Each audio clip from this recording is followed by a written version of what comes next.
Hey y'all, welcome to Freedom Makers. I'm Amanda and behind the camera is Paul, and today we're in the garden. It's been about a week since we have been out here and this corn is taller than me now. I'm really excited. Everything is beautiful. I haven't been out to harvest in a few days, so we have some overgrown squash and we've got cucumbers and green beans and all kinds of stuff to harvest today. So I'm going to take you guys along for that. But first, look at this corn. It's so pretty. It's growing really well. It's growing really fast. And there are tons of bees out here. Honeybees out here pollinating.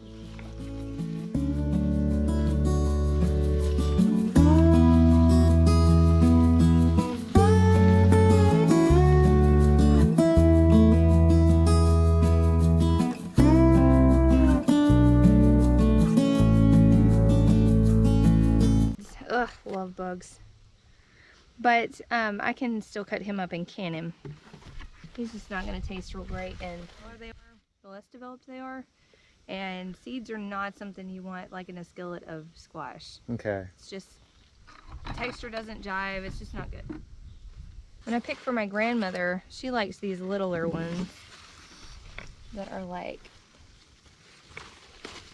this, because they don't have seeds and they're really soft. The skin isn't tough at all. She likes those little ones, so that's what I get when I know I'm taking her a bucket. So these squash are actually doing fabulous. They're doing much better than the other two plots. Now that could be because those were mounded and these were not. That was just an experiment. These are in a row, but the location isn't very far from one another. The sunlight that this gets is a little bit more morning sun. The other gets a little more afternoon sun. So obviously the morning is better too. And in rows like this, they're just absolutely gorgeous. These are so big. They're actually starting to crowd my okra. I should have got a bigger bucket. Cucumbers. All my buckets are up the hill at my house, so I've got to pick those. Oh, my gravy. What? That one's big. That's going to have a lot of seeds too. Look at the cute little ones. I like the little guys. Okay. There's a lot of these big ones though, and they're just sucking nutrients, so we want to get those out of here. Somebody needs some weed in here too. Somebody does. Somebody's just failing Somebody is. miserably at their duties. We've got so much going on right now though. So many projects. And it's getting away from us, but we're gonna have to dedicate some time to just getting out here. Look at all them flowers. What? Next to the cukes, we have these beautiful banana peppers. These are still a little bit too green for my taste. I like to let them get a little more yellow, but they're big and they're beautiful. And they are right next to the green beans here. I'm gonna go down the rows and see if I can't find some that are worth picking, pick-worthy. Y'all just excuse the weeds because we're gonna get to those later. You're gonna make me do them, aren't you? Probably. We're gonna do them together, but I'm just gonna snap some green beans. We'll have those fresh tonight. Look, I cannot believe I'm harvesting green beans. My very own beautiful little green beans. That's what I'm saying, like it just depends on what you want in your skillet. So if you get them much smaller than this is just gonna be too thin, and in the skillet it's just gonna dissolve. Like it's gonna be, when they're really tiny like this, like they're nothing. Like you can't can that, it won't hold up to the heat. But this is like borderline. But these are nice. They're good and thick, but they're not gonna have strings. So when you do this, like there's no string. So you wanna get them young enough that they don't have strings, because that's a pain in the tush. But you also don't want them to be so little that they just turn to mush and that they won't hold up to canning. So I guess it's just experience.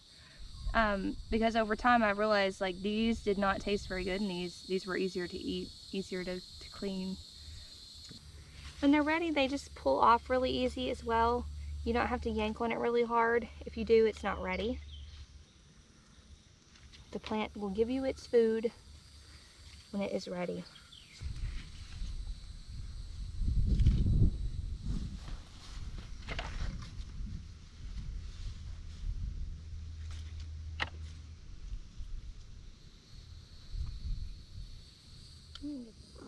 Are you protecting the garden?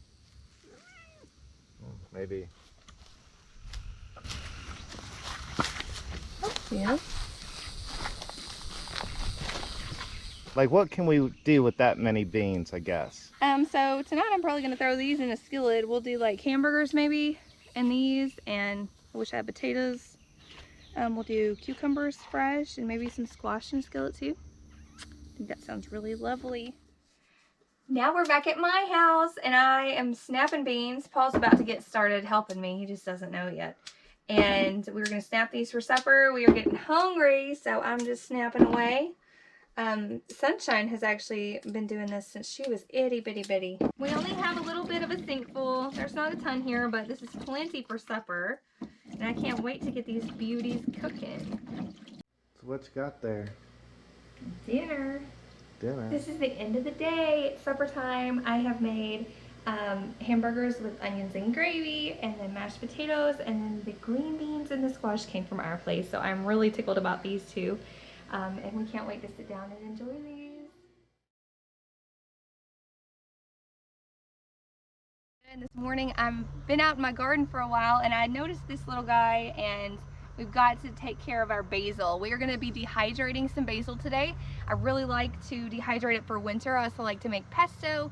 Today we're going to focus on dehydration. Look out for another video on how to make pesto. So I first want to show you guys how these plants grow. They will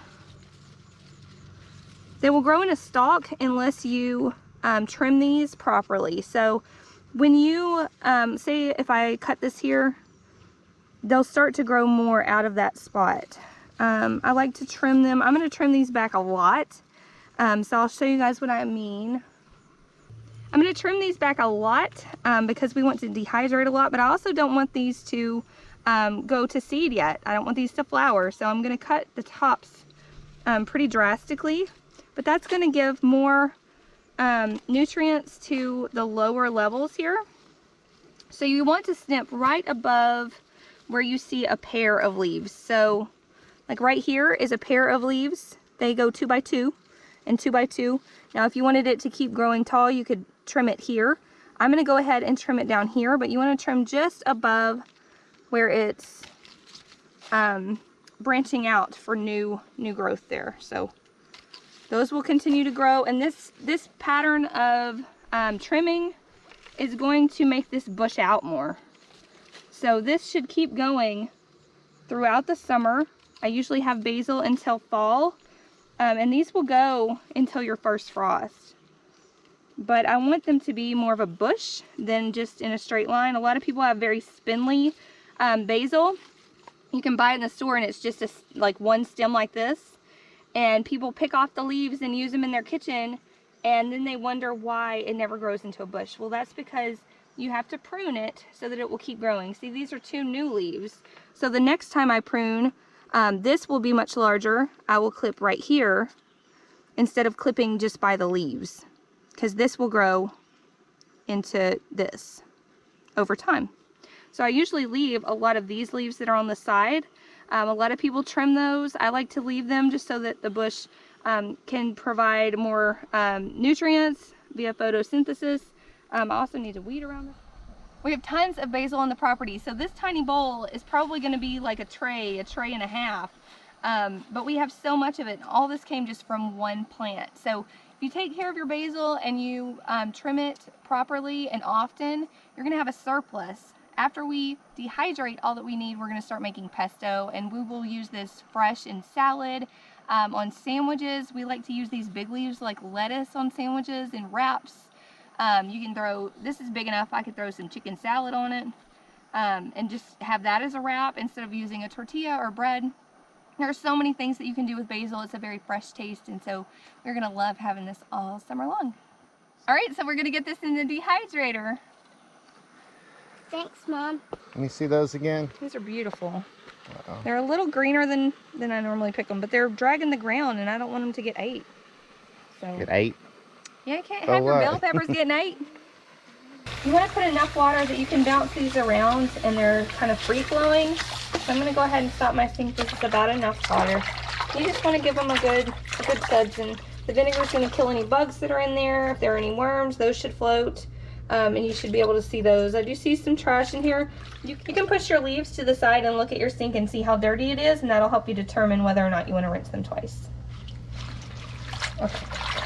Now I'm just gonna drain these. These are thoroughly washed. I'm gonna drain them for a few minutes in here and get these in the dehydrator trays.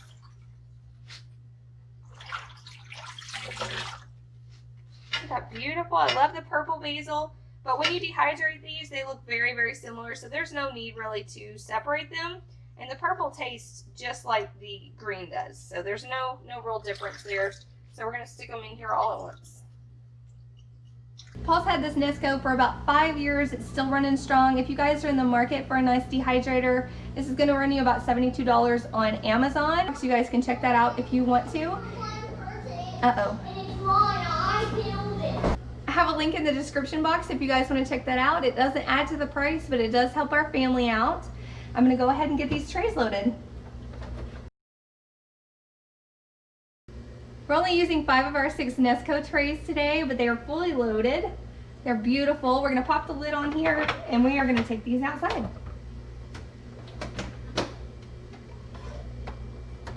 I'll bring you guys back in a little while and tell you how long it took. All right, friends, it's 2 days later. It took forever for that to dehydrate because we had high humidity, it rained, there was just all sorts of moisture in the air, and so that made it really hard for our Nesco to do its job properly. If it had been in a home with air conditioning, it wouldn't have been a problem, but we did have it outside, and so I just left it outside and let it run. But this is what we ended up with. Those trays condensed down to about half a gallon bag here. I'm gonna go ahead and grind this. You can choose to do that right after it's done dehydrating, or you can just store this until you want to use it and then grind it. Different people do different ways, but I'm going to go ahead and throw it in this, it's like a spice and nut grinder. And I'm just going to pack this down in here a little bit, and it's going to condense even more so.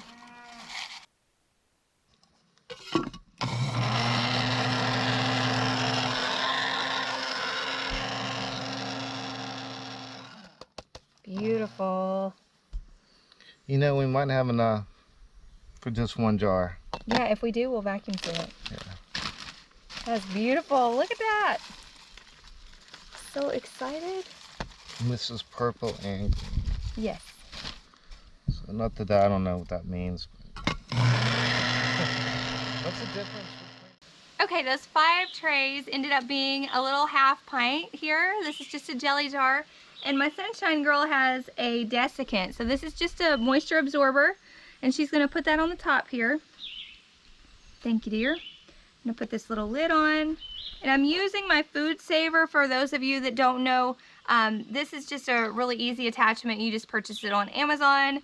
If you guys want a detailed explanation on how to safely vacuum seal your food, I'll list a link in the cards above so that you guys can check out a video that I did a few years ago on how to do this properly. So for today, we're just going to have this jar going. Hear that?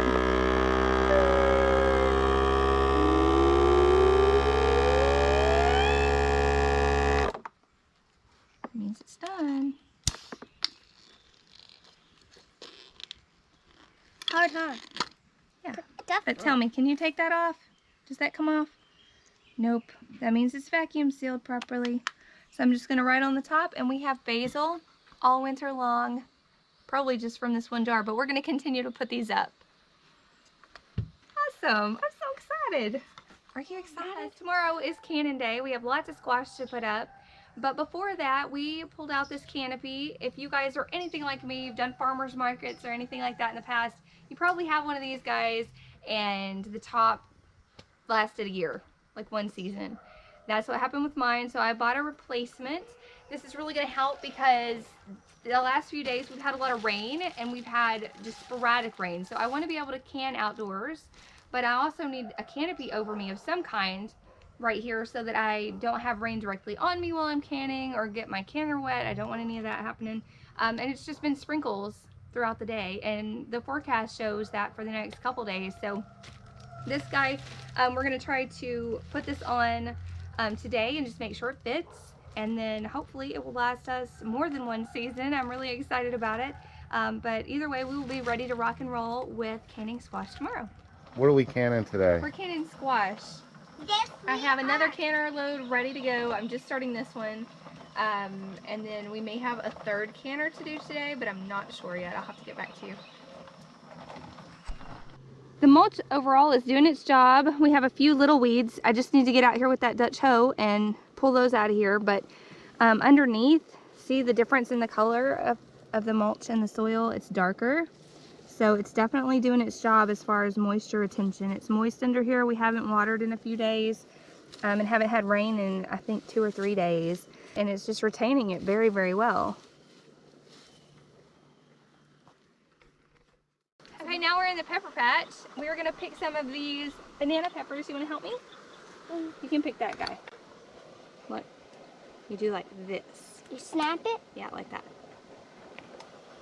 There. Okay, he's still on the green side for my taste, but he's touching the dirt. So we're gonna pick him and him. Can you carry that to the bucket? And then there's a few more. This one looks really nice. I guess we'll go ahead and pick him. They're starting to drag the ground. This one I guess we'll pick. But I don't like them too green. See how this one's a little more yellow than this one? I really like them as yellow as we can get them. We'll leave him. He's not quite touching the ground. And then we also have some bell peppers. I'm going to get a close-up over here. These are looking really nice. I need a few bell peppers. These are kind of small, but they're really nice looking. I'm going to pick a few because we're having fajitas tonight.